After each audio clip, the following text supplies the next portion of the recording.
You've probably seen headlines by now declaring 2024 to be the podcast election. It certainly did seem like a breaking out point that established podcasts as important messaging vehicles for any future presidential candidates. But back in 2015, podcasts had far less clout, and most of the political shows that did gain traction were produced in DC and New York. That didn't stop Sarah Stewart Holland and Beth Silvers, two Kentuckians with very little media experience, from launching Pantsuit Politics, a show that quickly amassed an audience of listeners that were spread out all across the US. They eventually built out a well-diversified business that includes advertising, paid subscriptions, and live events, and they're now trying to expand their reach on YouTube. In a recent interview, Sarah and Beth explained how they came up with the idea for the show, where they found their audience, and why they don't host their events in large cities. Hello, I'm Simon Owens, and this is The Business of Content, the show about how publishers create, distribute, and monetize their digital content. If you want to listen to an audio version of this show, subscribe to The Business of Content wherever you get your podcasts. And if you're a longtime fan of this show, you're probably aware that it's not monetized with ads. I'm entirely reliant on paid subscriptions to my Substack newsletter to fund this show. Subscribers get access to a deep archive of interviews with the world's most successful media entrepreneurs. They also get to book a half-hour introductory Zoom call with me. Go to simonowens.substack.com. That's simonowens.substack.com. Or just Google the words Simon Owens and newsletter. Okay, let's jump into the interview. Hey, Beth and Sarah, thanks for joining us. Thanks for having us. So we're here to talk about this amazing podcast that you have, but I first want to talk about what led up to it, how you two met, how it came to be created. I was looking at both of your LinkedIn profiles, and Beth, it looks like you didn't really have a background in media prior to this. No, I cannot believe this is my job, Simon. Yeah, I cannot yeah, believe it. yeah. And Sarah, you had traditional media background, but then it seemed like you were also a media entrepreneur of your own, with a personal blog and stuff like that. I'd love to maybe start with you and just hear about what you were doing of Pantsuit Politics. I would say I had more of a traditional politics background. I had worked for a representative and a senator. I'd worked on Hillary Clinton's 2007 presidential primary campaign. And then when I left Washington, D.C. and moved home to my hometown of Paducah, Kentucky to have kids, I moved into a more new media space. I started blogging. I had a law school friend reach out, who I really credit with so much of Pantsuit Politics origin for two reasons. My friend Sarah, who reached out to me to start this blog, I think she showed me this is possible. You can just know somebody and think, I think they'd be good at this, and just ask them, hey, you want to do this with me? So she asked me to start a blog with her. We had a parenting blog called Salt and Nectar. That was about our two different perspectives from Kentucky and California. And we would go to blogging conferences. We had some sponsored posts. I think we were a little late to the mommy blog moment. So Yeah. it never really took off, but it taught me a lot. And my Yeah, and husband, the mommy bloggers were the original influencers, they were the especially in OGs. the late 2000s, basically. Yeah, and more influencers than content creators. People were really writing, people were really working hard at this. And my Well, husband, for your politics stuff, was that an ambition of yours to work in politics? oh yeah. Yeah, for sure. And I Yeah. wanted to run for office one day, especially once I moved home. So I think that was in the back of my mind. But I was blogging, and my husband was an early adopter in podcasts. He had been, when we started in 2015, I bet he'd been listening to podcasts for 6 years, longer maybe. And he kept saying you should do a podcast, you should do a podcast, you should do a podcast. And I was trying to I think I was trying to pull all the pieces together. I was really kind of worn out on the online parenting space. And I was itching to do more political content. And I didn't want to write about strollers forever. And I think at that point I was seeing these original mommy bloggers sort of reach the end of the road, but I also didn't want to pump out more kids so that I always had a relevant age group. You know what I Yeah. mean? So Mhm. I was just kind of seeing what am I going to do when my kids go to school? I don't want to keep writing about baby products. Yeah. And politics has always been a passion of mine. I was considering running for office. So all these pieces were coming together, and I thought, well, if I start something new, because I'd started my own individual blog where I would do more politics, and we never did politics on Salt and Nectar. And so I was trying to kind of put my toes in the water. And then when the podcast idea sort of evolved, I was like, okay, well, if I'm going to do something new, I want it to be about politics because I'm ready to get back in that space. And I thought maybe I would do like an interview show because I knew so many women in politics, but I did one that just kind of sat there. I like wasn't excited about it. And Beth had reached out to me about doing a guest post on my blog, my individual blog.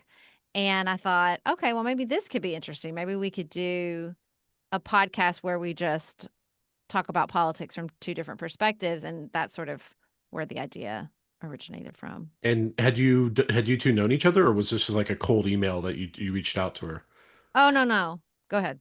No, we went to college together. We were Oh, sorority okay. sisters, and we Yeah. just kind of kept in touch on Facebook. And I liked how she would do a stroller review next to thoughts on the civil war in Syria, and I thought it was really interesting. So while I was on parental leave, I was spending a lot of time on the internet while I was feeding my baby, and thought this would be fun to do some writing and engage with her a little bit.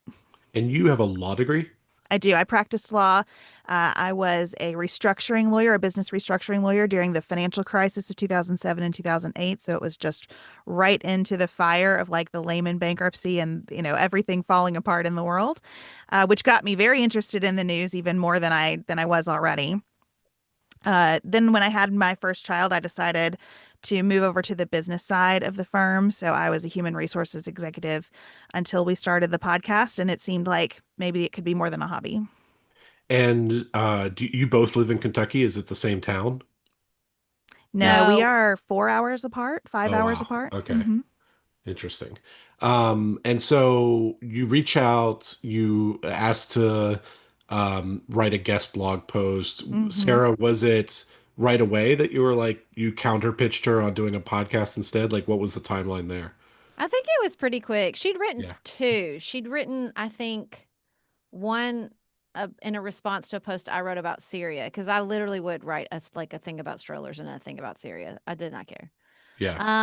And then she wrote a post called Nuanced, which was about sort of like online controversies and how they don't represent the entirety of who we are. And it went over really well. And I thought, And so I said, let's get on the phone and just talk and see how we feel like it goes. And we just had really good conversational chemistry from the beginning. I remember saying on that call, we're not going to talk anymore unless we're recording it. And about what year was that? It was 2015. 2015. So this is like podcasting obviously is much smaller than it is today, but this is post serial. Yeah. This was like when the boom was starting to happen. So It you really hadn't trickled. The key here is that it had not trickled into politics. Mhm. Like I think if we were trying to start a comedy podcast or like a pop culture podcast around this time, it would have been difficult. But we caught the moment where before like every MSNBC host and every like XYZ, New York Times didn't have podcasts. Like there was not a lot of news. There was a lot more space inside that category for independent podcasters, Mhm. certainly than there is today. And so in 2015, you launch it. It's called was it called Pantsuit Politics from the very beginning? It was. Yeah, and you obviously worked for Hillary Clinton. Was that a kind of an ode to Hillary? It wasn't an ode to Hillary, but it was a reference to women in politics. Like because we were going to be two women talking about politics, I had talked to some friends and we were trying to come up with an idea to bring sort of a feminine angle to say like this will be female voices and the pantsuit is not something men wear. It is. I Yeah. don't know why we have a different name for suits that women wear, but we do, and we call them pantsuits. So And so you launch in 2015, and is the format just like whatever happens to be happening in politics at that point, you're going to kind of discuss it and have your own take? Like how did you kind of approach how you would pick topics and how you would discuss them? We've had 3 blocks from the beginning. We always try to do some kind of current events, exactly what's in the news, what do we feel like we need to talk about. We're always trying to meet our own needs first, right? If something hits and it's bothering me, that's a good indicator that it's going to be on the minds of our audience too. So usually our first block is just what's top of mind for the people who are going to be listening. And then in the second block, typically we'll do an interview or a more in-depth conversation.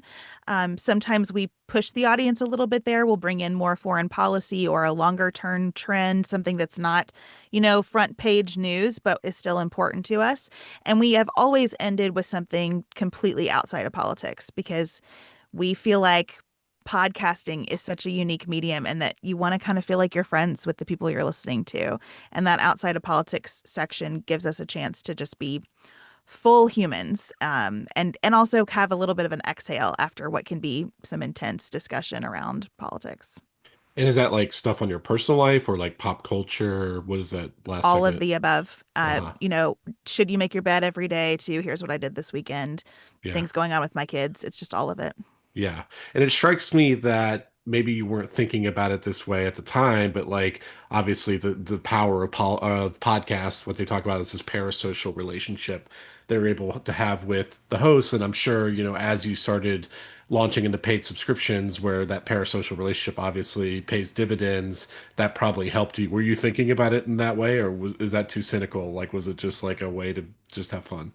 I can honestly say I was not thinking about the audience, at Yeah. least for the first like 10, 15, 20 episodes. And really for most of it, like it just wouldn't have worked and still really wouldn't work. And I think some of the hardest moments is when I get too consumed with what the audience thinks. Like the podcast works because I'm talking to Beth and Beth is talking to me. Hmm. And that was always true. Like I just always just sat down and talked to her. It was really just conversational processing of what's going on in the news. I never felt like I was instructing people. I never felt like I was leading people. I never felt like I was trying to convince people.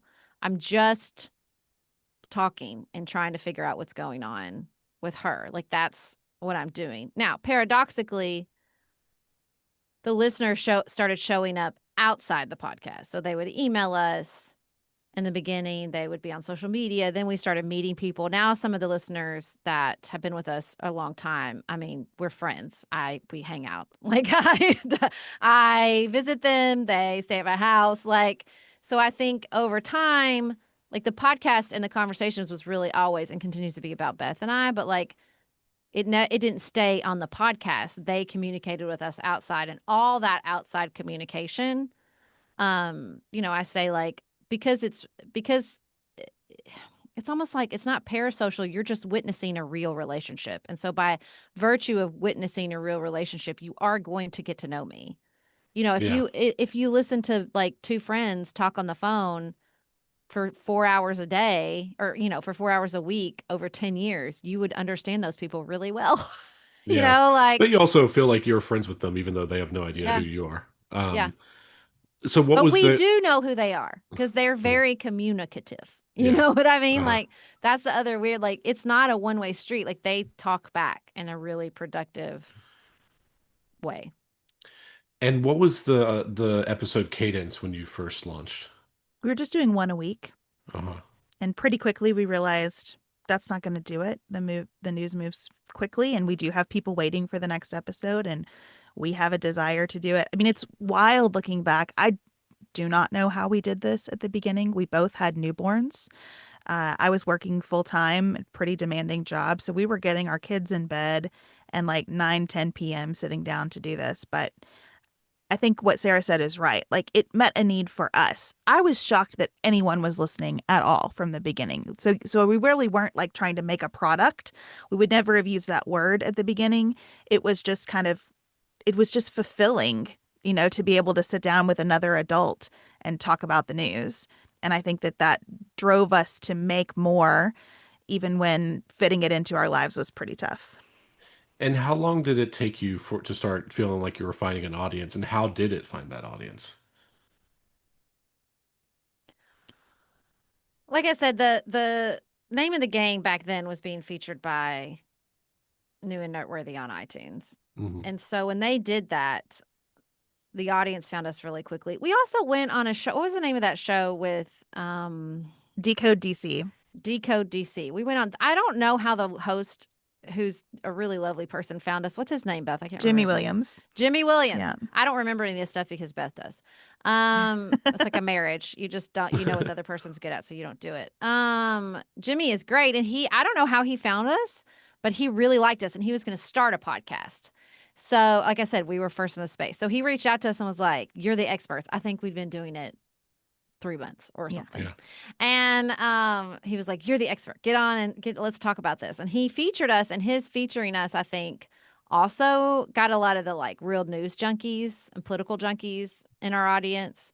And then another huge feature for us was Jen Hatmaker, who is a sort of former thought leader in the evangelical space and now just a highly influential content creator, and a writer and just a really great person. And she put us on our podcast, and we still to this day, almost 10 years later, have people tell us, "Oh, I listened to you. I found you on Jen Hatmaker. I heard you on Jen Hatmaker. I heard you on Jen Hatmaker." So like that was a huge, because it was like an adjacent space.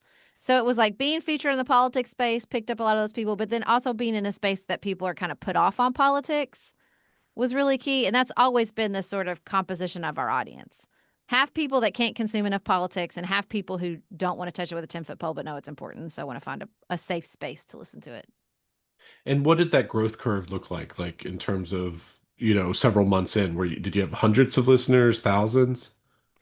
By the time we went to our first podcasting conference, which was maybe 4 months or so in, we were about 5,000 downloads Wow. an episode. So it really was quick. I mean, it's so hard to build a show now. I Yeah. look back and I just feel immense gratitude. And it was affirming for us to hear from the audiences that were finding us. So our email would be people who work at the Brookings Institute, as well as moms who felt like they couldn't stand the news but really wanted to know what was going on. And so that range also told us there's something going right here that's interesting and worth continuing to explore. Yeah. So you went to a podcasting conference. So sounds like you were thinking very early on that this could be, a real business. So how did you start to make that transition? How long into the journey did it start happening? And what was kind of your first moves into turning it into an actual business? Sarah understood from her blogging time that we were going to need advertising pretty early. We were just putting our own money into it and keeping the cost so low. Sarah's husband was our first audio engineer. My husband learned how to do it so that he could have a break. I learned how to do it a little bit badly. I think back on those I didn't learn episodes, how to they're do it very because bumpy. I'm very smart and was like, mm-mm. So, we were just bootstrapping the whole thing. Sarah sold a couple of ads for us pretty early on to someone that she had connected with as a blogger. This is how I remember it. Sarah, tell me if I get any of the details wrong. And then at that point, everyone was with Midroll as an advertising agency. So we were really trying to get to Midroll, and they were not talking to us because we were way too small. And we get an offer from another ad agency and we take it to Midroll and they're like, okay. And so we sign with Midroll and we're starting to sell some ads. Then we started to get people asking, would you ever consider doing live speaking? And we're like, sure. And then near the probably summer of 2017, we got a call from a literary agent saying, I think it would be really interesting for you to do a book where you talk about how you have the conversations that you're having. And so we signed a book deal late that year. And that's when I quit my full-time job because we had basically a month to write a book. And I said to my husband, I don't know if this is going to work. We'll call it a sabbatical if it doesn't, but I'll regret it if I don't just go all in and make this show and write this book and see what happens from there. To the best of your understanding, how much did Trump's election impact your audience growth and size? It is the bittersweet reality of my life that this president that I hate is probably responsible for my career. I mean, Mhm. it was just an enormous amount of growth around his election and through his first term, for sure. Yeah. So you have mid-roll, they're run it they're I'm guessing back then, I mean there was obviously dynamic insertion, but was it mostly just host read ads and stuff like Yeah, that? yeah. Baked in, Um host read. Yep. yeah. And then you get a book deal with which publisher? Thomas Nelson. Mhm. Thomas Nelson. And so you have only 1 month to write a book. That's all they gave you? We We had signed longer that than that. contract. We signed that contract, I think, in November, but the copy was due in early February. And so I remember I quit my job and took the month of January and like went all in on trying to write that book. But it was a pretty short window of time for the first draft. And it And then of was course like we had like a year after, it goes through the whole thing. Yeah, and it was like a how-to book on how to have conversations, or sorry, You what can was find it on Amazon. It's a yeah, very good book. I would love for everyone to keep purchasing it. It is yeah. called I Think You're Wrong, But I'm Listening, A Guide to Grace-Filled Political Conversation. Okay. So Beth has quit her job. So what did that allow you to do once you had this book deal, you were working on it full time? How did the podcast continue to evolve? Like I know at some point you launched a Patreon. I don't know how far into that was. We started on Paywhirl. Fun Oh, I don't even know what fact. that is. Yeah, there's a reason. Yeah, we started a Paywhirl where people could give us monthly. We did like our very first listener drive. Again, this was my husband being like, this is what podcasts do. It's like NPR. They get on and they say, this is what we have to do to survive. We want to do this. We know you value this work. We want to keep the podcast free. We really need your listener support. So we did like our first listener drive, membership drive on Paywhirl. And then we just continued to, I don't remember how long we were on Paywhirl, how long before we moved to Patreon, but Patreon became this sort of behemoth in the space too. Um, and so we were at Patreon for a long time. And over the course of the several years we were on Patreon, we built out that sort of offering. So I mean, in the beginning, I think people got like, God, I think our first membership drive, I remember packaging up and sending a lot of things, but I don't remember what was in the envelope. Yeah, I Maybe like a remember like everybody who sticker. launched a Patreon early on just Yeah, had you like sent 50 different something. tiers and then they were Yeah, yeah, doing and all these well, tiers. We did We that. definitely made that mistake. yeah. Yeah. Too We many had all the tiers. tiers, and then we started offering a lot of additional audio content, and Mhm. probably to this day offer too much, if I'm being honest. And so we started doing that and like building out this like additional, like we call it the expanded Pantsuit Politics universe. So we started building out all these, other shows and other offerings at Patreon. And then last year, Substack came to us and said like, we think you have an opportunity to really grow over here. And that has been the case because it's really interesting to be in a place where there's so much discoverability. That's the hardest thing about podcasting. For a long time, we spent, you know, so much time going on other people's podcasts to try to show them, like, kind of, get in front of other audiences, show them what we could do, show them what we were about. And so having this, this new platform, because I never felt like, I feel like we got listeners or we got followers on Instagram, but I never felt like that converted to listeners in any real way. And so figuring this out, like these different platforms over the course of the 10 years, like Instagram and Twitter and TikTok and YouTube and Substack and Patreon, like it's just been a huge part of the journey. So for the Patreon, once you kind of settled on what tiers were working, how much content were you producing? Audio, like how many episodes were you producing that were free each week, and how many were you producing that were paid? At that point, we were doing 2 free shows a week, which we are still doing. Uh-huh. Yeah. And then I started making an evening show. I think that was the first additional content that we were doing. It was maybe 15, 20 minutes devoted to one topic. I still make that show, but that meant an extra 4 shows a week. And then we added in like a bonus episode of the podcast. I think we were doing that once a month at that point. So it was a lot from Mhm. the get-go. Yeah. And so how big of a role did Patreon start playing in your business versus like the role of advertising? It pretty quickly became 50% plus of our revenue. Yeah. Um, and then you said like so you did that for you were on like Patreon like for a few years. Yes, Yeah. maybe 6-ish years, Yeah, Sarah. a long time. Yeah. Yeah. And so what led to the decision to switch over to Substack? Because I think like with Patreon, they don't use Stripe, so you can't just import all your paid subscribers. So people who leave Patreon, they kind of have to like eat some they do different things. Some they just like close down the Patreon. They say you have to resubscribe at Substack. Some are basically running simultaneously and trying to just like slowly move people over to Substack. I know Substack launched some kind of fund to subsidize some podcasters to allow them to move over. So like tell me about the decision to move to Substack, and then what that actual process looked like. It was a very hard decision. You think of it like if I have a whole bunch of attendees at a conference and they're staying, they're having a really good time, and you're like, okay, everybody, we're going to physically go to a new building, and I need your credit card to get you into that new building. So we spent a lot of time thinking about it. We just made this move last October.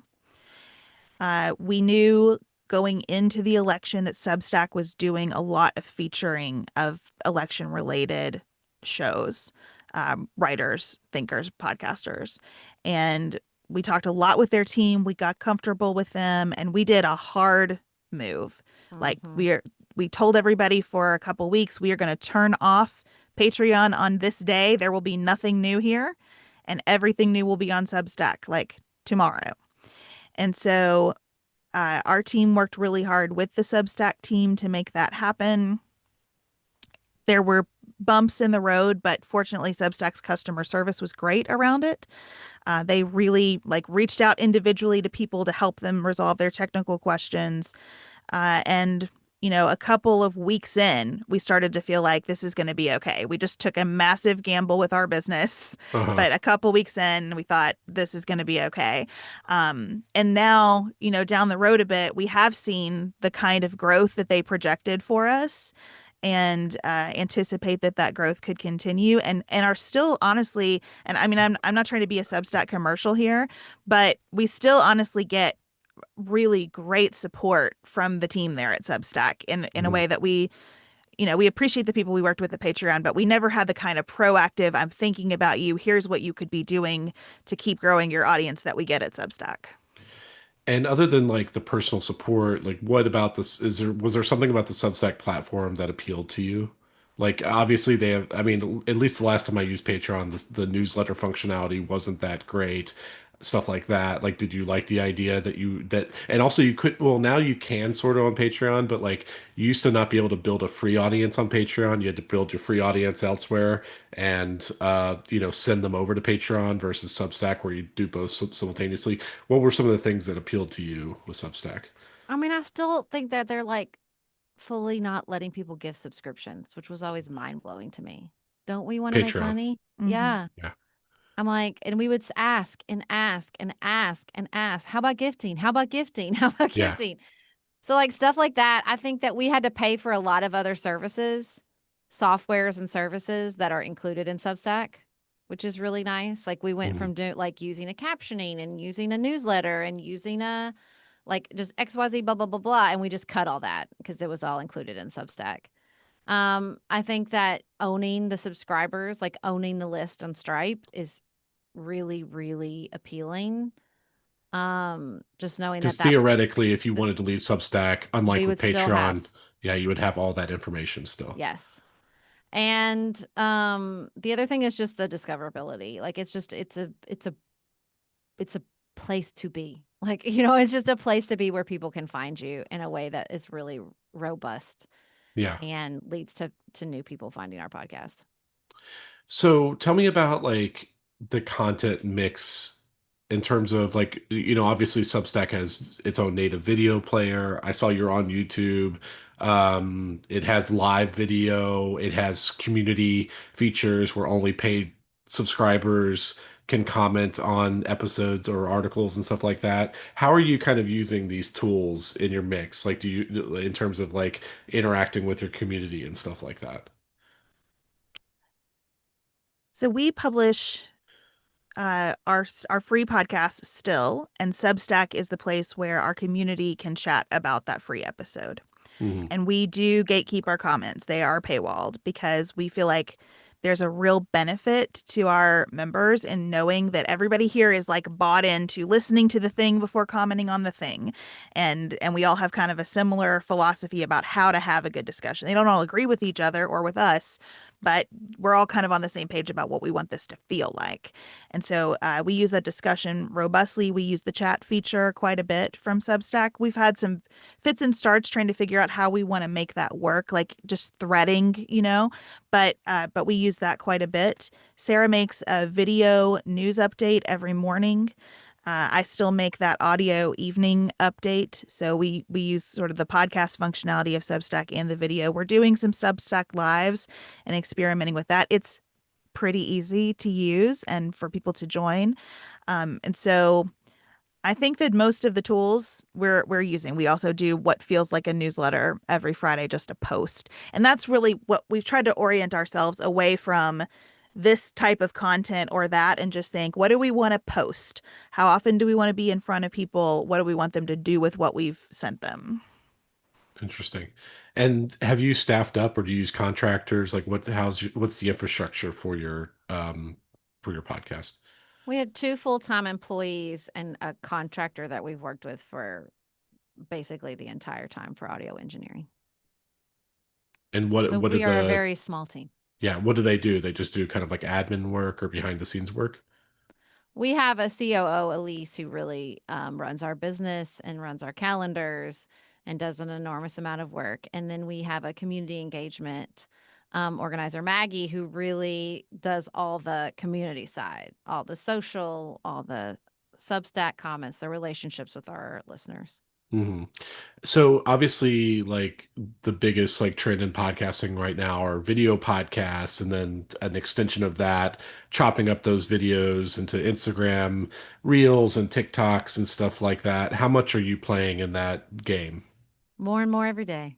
Yeah, Kicking and screaming. I mean, I hate it. I love just the purity of audio podcasting, yeah, and I love the long form of it. So the chopping up is tricky for me, but we understand that that's where it is right now, and some yeah. of our audience really appreciates being able to watch us on YouTube, and so we're learning and we're trying to grow in that area for sure. Yeah, and Sarah, you kind of hinted that like even though you're doing the short form stuff, like you can't really tell like what does a viral Instagram video really do for you? I'm more conflicted. I'm not kicking and screaming because what I said to our team the other day is whether or not these convert to listeners, which I think the jury's still out. I've watched a lot of short form viral videos from content creators who's I've never listened to a single episode of their podcast. I do think there's a component of it because we have such a decentralized media environment. It's how you're a part of the attention economy. It's how you're a part of the Hmm. conversation. Yeah. It's like going on Morning Joe. I don't think Morning Joe converted a lot of podcast listeners either, but we didn't hesitate to do that, So it's just thinking about it through that lens. Yeah. And I've heard a lot of podcast industry people say like don't expect it to drive listeners. Think of it as additional audience. Like Yeah. it's you're reaching new people in a new medium, and even that still has some value even if they're not becoming listeners. Now, of course, them becoming listeners is probably how you do 99% of your monetization. So there's that trade-off as well. So you mentioned Morning Joe. Like, obviously, there's a very vibrant politics sphere, politics podcast. Now MSNBC is like launching these podcasts. CNN's getting more in the podcast game. How are you both kind of fitting into this larger ecosystem of kind of left of center podcasts, centrist, like is everybody going on each other's shows? Like, how is that kind of symbiotic relationship work? We are 2 women running an independent podcast from Kentucky. They Hmm. don't call us. We have to Really pursue interesting. interviews. We have to pursue. Yeah, well, there's a lot of coastal bias at the end of the day. And there's a lot of, and it's so funny. Like, I just want to say, there's just been so many mainstream media podcasts who have reached out to us for example, we had a pretty good working relationship with Axios and their podcast hosts. Guess what they've stopped doing? All podcasts. So it's like they all cycle through this Uh-huh. and they come in and they kind of occupy the space. But the New York Times seems to have a more long-term strategy um, until Ezra Klein decides maybe he wants to go somewhere else, and then we'll see what happens. But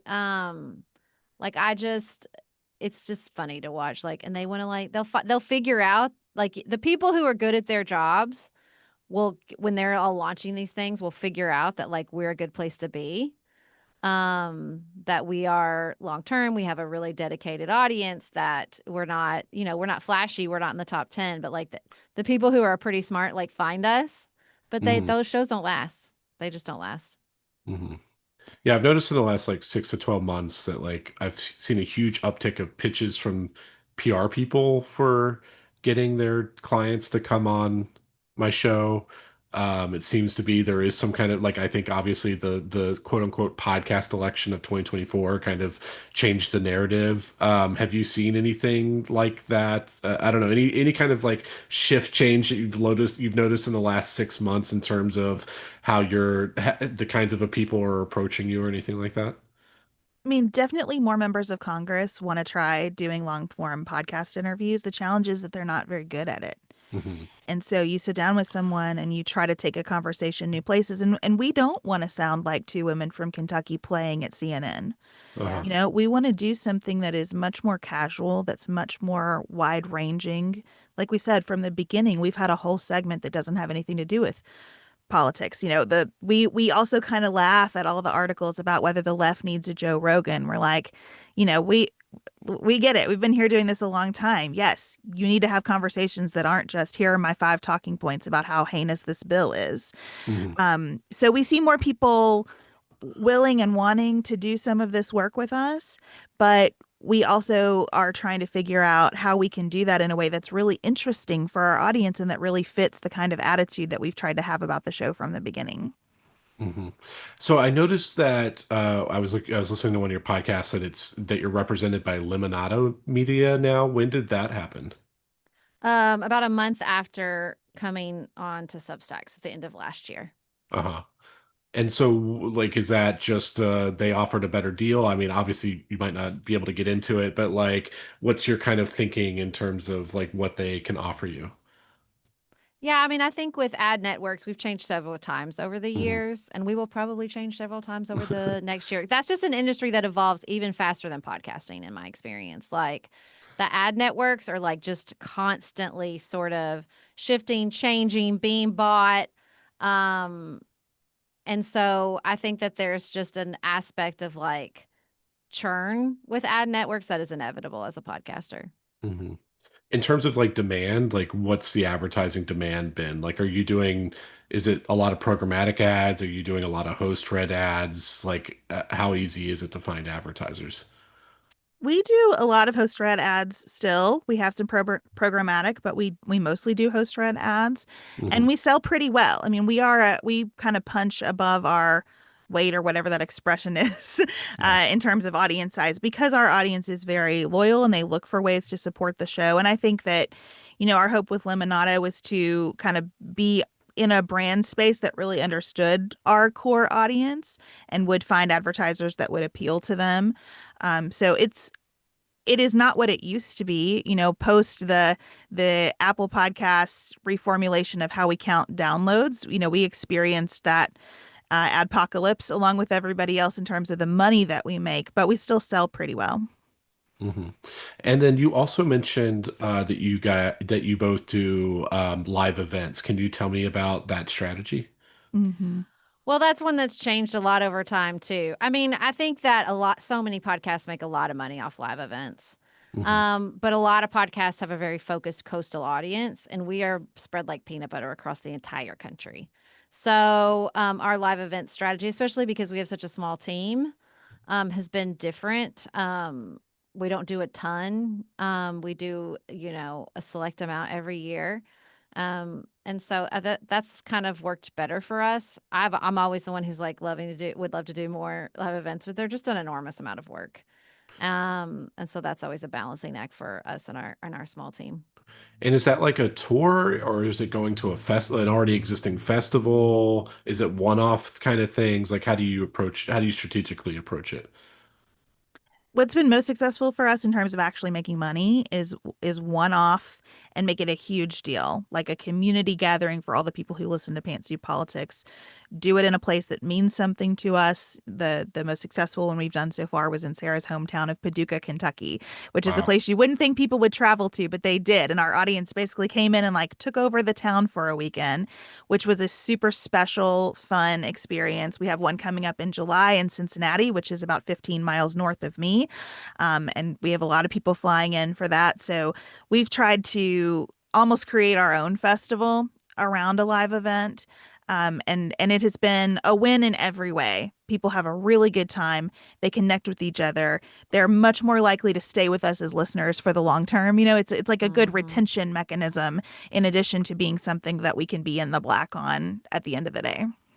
And is that just mainly monetized through ticket sales, or are you doing like more expensive meet and greets? Do you have sponsors?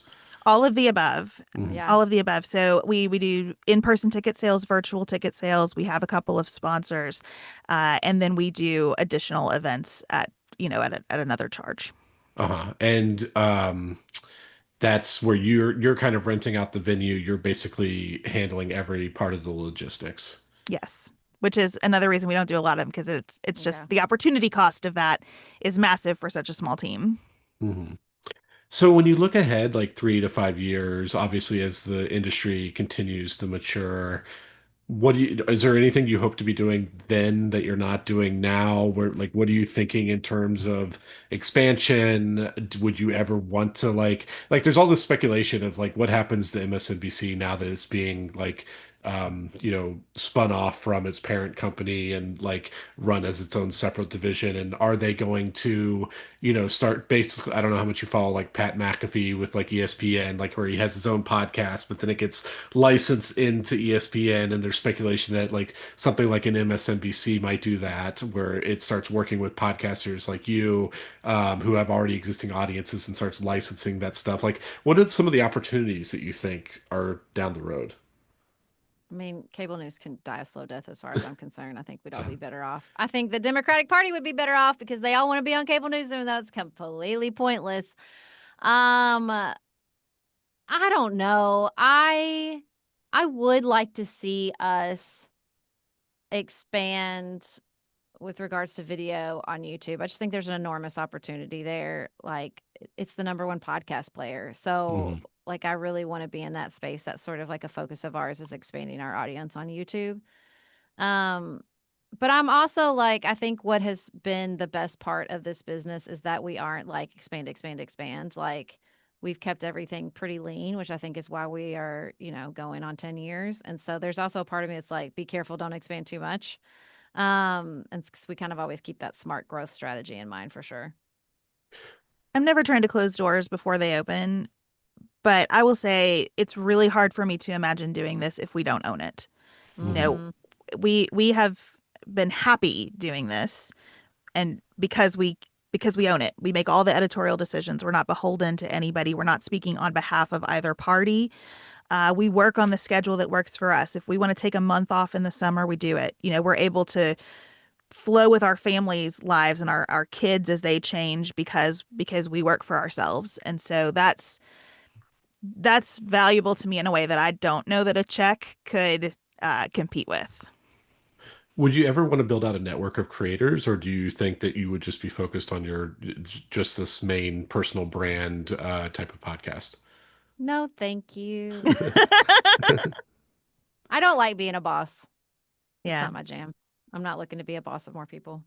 I just don't know also how we could do that well because it is so difficult to launch a new show and have it be something real with some staying power. I don't want to just churn out something that's, 8 episodes and gone.